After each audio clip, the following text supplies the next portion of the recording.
And just everyone here has been real supportive, and working with Ramon has been great. We've been trading materials and bouncing ideas off each other. The other day I tweaked something, one of my assignments, and put her name on it. Just for the Canterbury thing. And I mean, I'll give my kids the same thing with my name on it. So it's been really beneficial to me, and I appreciate all the help that she's been giving me and taking me under her wings. So.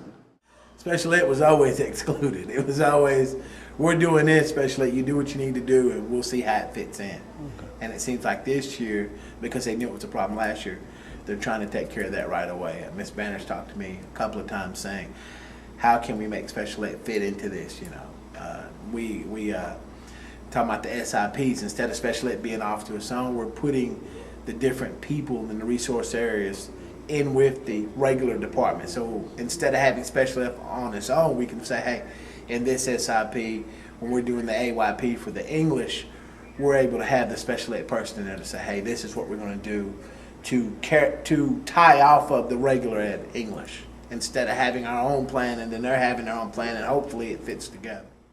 I think definitely looking at instruction and unit plans and the backwards working, and that's exactly what Helix had that process too, and trying to get the teacher from being in front of the room always talking. There's definitely some time for instruction, teacher instruction, but there's also times where kids need to be involved in inquiry. They need to find their own answer. So sometimes the teacher said, I'm not going to tell you. And that's hard for kids at first because, you raise your hand and the teacher's right over there to tell you the answer.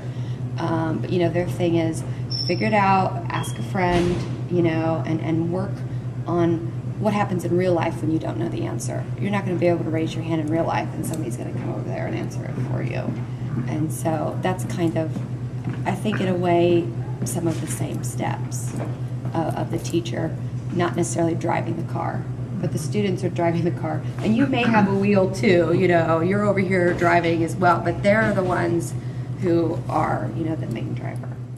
Now when we're collaborating, Sessions asking me, well, is this going to be too difficult? How can we get these kids involved also?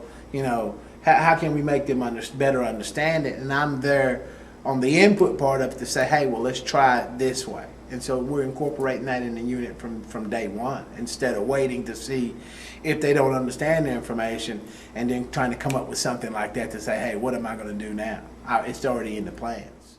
I know what's coming up next. I mean, and when you put the agenda on the board, kids like to know what they're doing. And so you can give them an overview. This is where we're at. This is, after this unit's done, this is what you should be able to do. Okay. I mean, and as far, you can even, at the end of that unit, give them some practice EOC questions. These are the things you should know after we went through this unit. And so if you don't know them, then we need to relook at some things. And this forces me to pay attention to the unit plan. I've never paid attention to the unit plan, really. But now that I'm doing all this to go through the unit plan, taking it from here, put it here, I had to separate it, in the units the way I wanted them. I went from day to day. I went my way looking at this, and now it's like I'm looking at it it's a whole different way.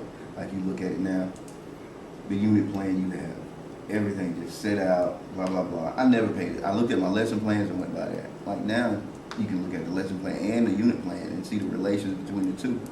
I guess I never paid attention to the unit plan before. I just went by my lesson plans, and that was pretty much it. So there was no clear connectivity. You knew you had lessons to give, but you didn't.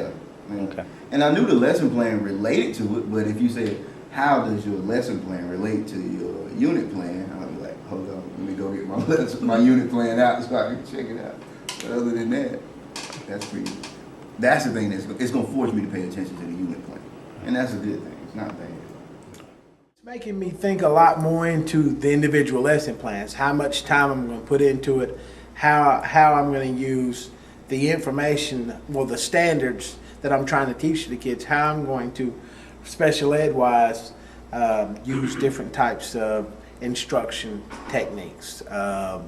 It's mapping all that out. Well, for me, it's the template that you gave us with the unit plan. I think that's a tremendous benefit to me because the only time I had to do unit plans was for the university, and just having it laid out in 4-week increments, it really, I might have done that on my own, but probably not. Just having that laid out, it's a big help to me. And then looking at the quadrants, like how it plays off blooms, and trying to get the questioning. I'm really trying to work on my questioning this year. Ask more instead of surface level questions, more higher order thinking questions. So when you guys are going through this process, what is it that you're trying to get kids to do?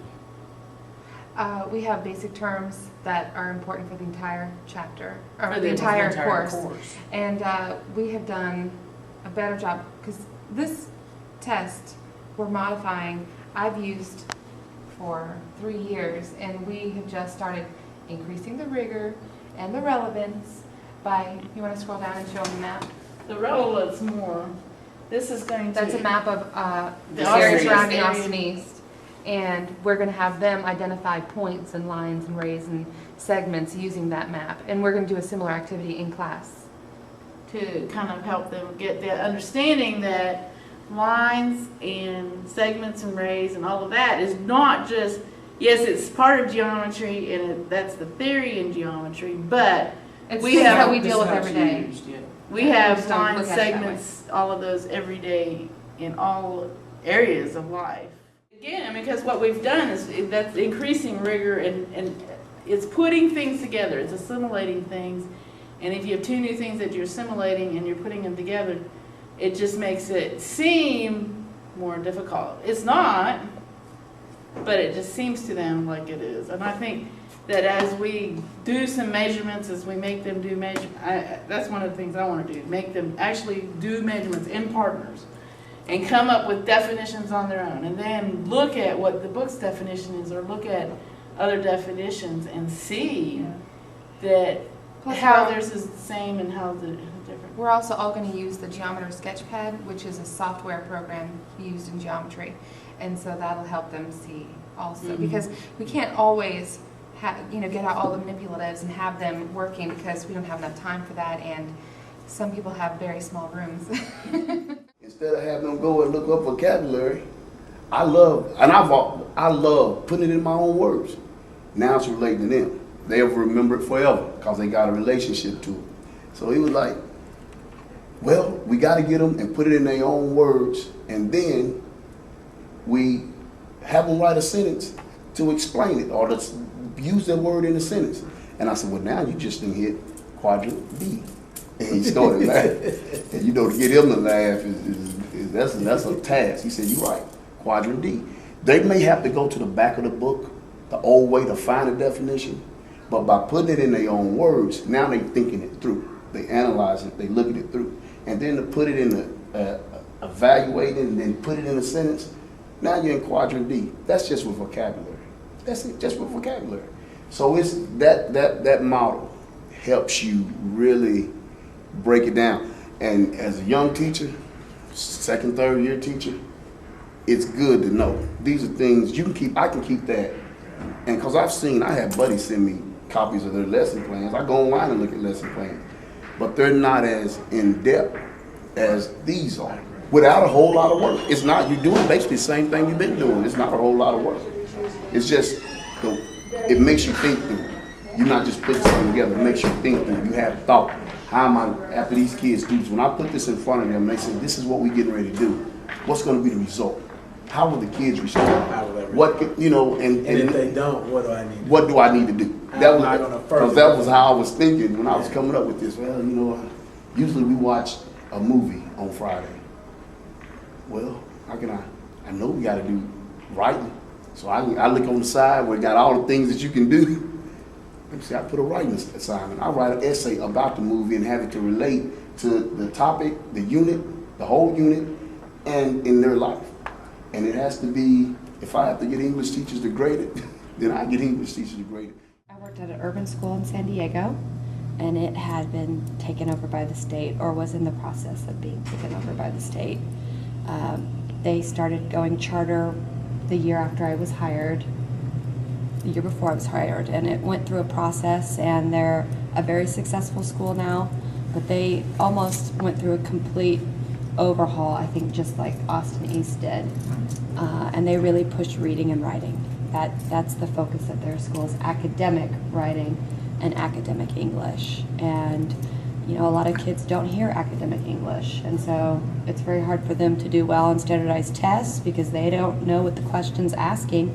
They may know the answer, but they don't know what the question is asking. And that's frustrating, you know, for kids. And so, you know, that was their big push probably at Helix. It's going well. I enjoyed it. I enjoy so far working with Cessna. They've allowed me to join in on the unit on making the collaboration part of it, which I felt like last year they didn't do.